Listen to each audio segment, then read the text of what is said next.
Gracias por seguir. Siempre me agarran fuera de base. Normal, en programa en vivo. Gracias por seguir en sintonía en estos canales 4 y 9. Esta noche, 14 de diciembre, aquí estoy con la doctora Marcia Castillo. ¿Cómo estás? Gustavo, un placer, siempre para mí estar Gracias, contigo. gracias. Marcia es una mujer médico a la que yo conocí en condición de paciente enfermo, ¿no? Exploración de descartar cosas, ¿verdad? Ah, claro. Desde entonces he mantenido con ella algunos niveles de comunicación. Es una artista, una mujer dedicada a la investigación, a la parte de filantropía de su carrera. Por la situación que estamos viviendo y que hemos visto en los tiempos, en las últimas horas, el país de violencia, de que han salido a relucir de gente que anda deambulando en las calles, condiciones presumiblemente con alguna deficiencia mental o con algún trastorno mental. Y algunos son deambulantes por sinvergüenzas y otros porque son enfermos. Marcia, buenas noches. Buenas noches. La pregunta que te voy a hacer, porque ahora yo quiero saber cuál es la diferencia, y sé que la gente le va a llamar mucho la atención, entre demencia y locura. Pues mira, la demencia usualmente lo utilizamos como una afección que es de tipo neurodegenerativa, o es una condición con la que el paciente no nace, uno no nace demente.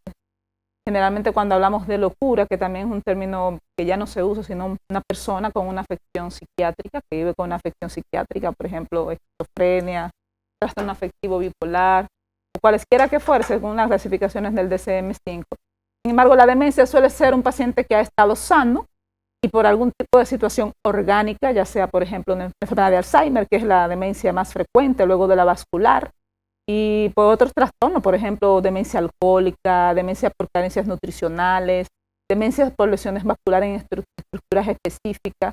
Pero claramente existe una distinción bien establecida entre una persona con una afección psiquiátrica a una persona con una demencia. Y la demencia la mayoría de veces la vemos en la persona de la tercera edad, que no es una cosa sine qua non. Es decir, no hay una separación, aunque se parecen, no es lo mismo. Lo que yo mismo he tratado de determinar en el día de hoy. Porque yo la pregunté, ¿cuál es la diferencia entre un demente y un loco? Es una duda frecuente, te cuento. O sea, generalmente las personas suelen decirte, no, que esa persona, en esa familia son dementes. Pero resulta que a lo mejor lo que tienen es un trastorno esquizoafectivo, que ya se sabe que hay patrones heredofamiliares. Eso no es una persona con una demencia per se. Aunque taxonómicamente, demencia lo que quiere decir es que está fuera de su mente. O sea, pudiera lingüísticamente ser lo mismo, pero en términos, digamos, de lo que la semiología, la ontología de la enfermedad, no es lo mismo. Ya sabemos que la demencia es una consecuencia de un trastorno degenerativo, una afección médica degenerativa. Una afección médica que puede ser degenerativa, vascular, carencial, nutricional, mientras que, por ejemplo, una persona que en términos coloquial se le llama una persona loco, que no debe decirse así, una persona con una condición psiquiátrica, es otro tipo de entidad médica. De hecho, los fármacos no son lo mismo, el abordaje no es lo mismo, el núcleo familiar se maneja y se comporta de forma diferente, porque estas condiciones se le diagnostican al paciente, pero también se le diagnostican a la familia. El demente que tiene una afección demencial suele ser agresivo o pasivo. Mi maestro decía que uno es enfermo como es sano. Vamos a decir a la gente la vaina como son, ¿verdad? Uno es enfermo como es sano. Como es sano. ¿Y por qué te digo esto? Porque los patrones, por ejemplo, de los trastornos neurocognitivos mayores, las demencias específicamente, que es el tema que estamos ahora tocando, hay etapas donde el paciente al principio tiene una anosognosia, o sea, desconoce que está enfermo. La mayoría de veces te dice, estos me trajeron aquí porque me dicen que yo estoy loco, pero yo no estoy loco. O sea, no hay un conocimiento de la propia enfermedad.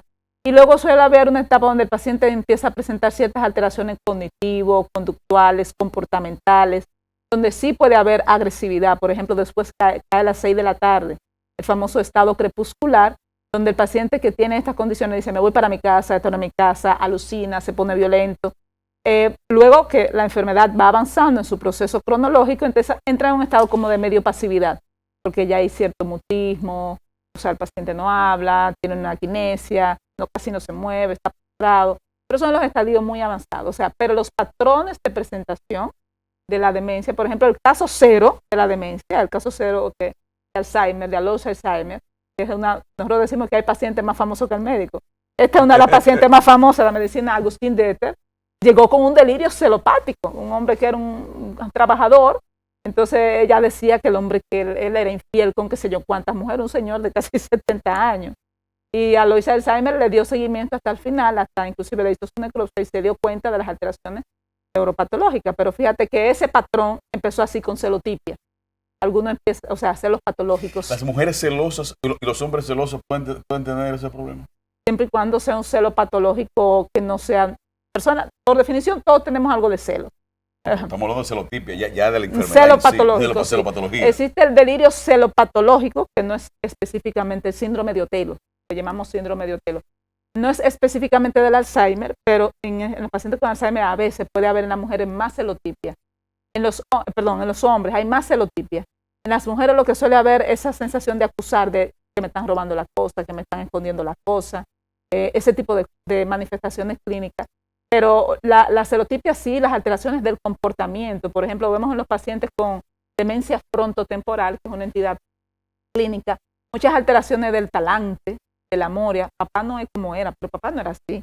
La muchacha del servicio pasa y la agarra, la toquetea. He escuchado casos así. Dice cosas procaces, un pensamiento que no era el pensamiento y el discurso de ese paciente. Y ese es un signo de alerta que a veces suele ser normatizado en la tercera edad. Eso es uno de los sesgos que tenemos ahora que vencer con la propuesta de la OMS del envejecimiento sano, de no normalizar las cosas que entendemos que son por la edad. O sea, tú sabes que vivimos en una sociedad edadista. La excusa es por la edad. Ajá, sí, esta sociedad es totalmente edadista, donde hay una erascofobia, una gerontofobia, donde el envejeciente se desdeña, y eso de la chochera, está chochando. Pero no debemos normalizar eso, porque a veces esas cosas nos pueden permitir a los profesionales sanitarios adentrarnos de manera temprana a un diagnóstico y un abordaje terapéutico. Mira, hay una frontera entre la neurología y la psiquiatría. Una frontera, una línea muy fina, déjame decir. Porque la psiquis está en el cerebro. Precisamente. Entonces, cuando nosotros hablamos, de hecho, ahora no se usa mucho. Entonces, hubo un tiempo que hubo un revuelo hace un par de años, dice que no hay enfermedades psiquiátricas. Hay enfermedades mentales por alteración de la neuroquímica cerebral. Y ya sabemos, por ejemplo, que en algunas alteraciones de la depresión, que si hay disminución de la dopamina, que si en algunas condiciones psiquiátricas hay alteración del glutamato o del GABA. Y al fin y al cabo, la mente es un constructo abstracto y no lo es. Porque si tú lo piensas, si yo te digo a ti que eres un estudioso, un polímata, diletante, que te gusta mucho investigar, ¿dónde está la mente del ser humano? ¿Dónde tú puedes ubicar? Presumiblemente en el cerebro. Presumiblemente en el cerebro. Pero si yo te dijera topográficamente dónde está la mente, todos pensamos, bueno, está aquí, en el frontal, la última parte del pináculo evolutivo de nosotros, lo que nos dice el freno moral, el juicio crítico, la autocriticidad, medir peligros a distancia. Si hago esto, puede pasar esto.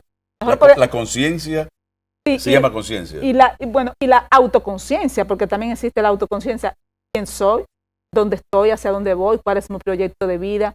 Sin embargo, eso no es todo, porque hay una parte espiritual. ¿Y eso dónde lo ubicamos? En el mundo de lo onírico, podría ser.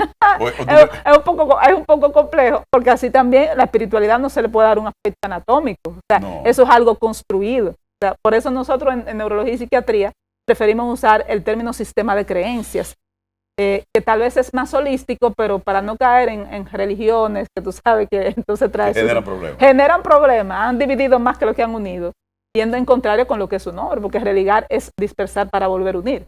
Eso es lo que quiere decir religar, de ahí es que viene religión. Mira, cuando tú hablas de la ubicación geográfica del conocimiento. Topográfico. Sí, es lo mismo la geografía y la topografía. Anda más o menos cerca. Topográficamente, yo entiendo que tengo la conciencia, se llama hipófisis, la glándula. Mira, eso es un concepto muy. O hipotálamo. El concepto que creo que a lo mejor te refieres al concepto de Descartes, que Descartes decía que el alma estaba en la hipófisis y la pineal.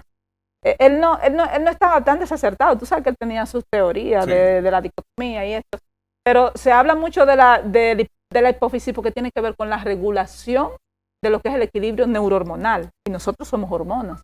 Nos alegramos, nos ponemos tristes, nos exaltamos, nos deprimimos porque hay imbalance en las hormonas.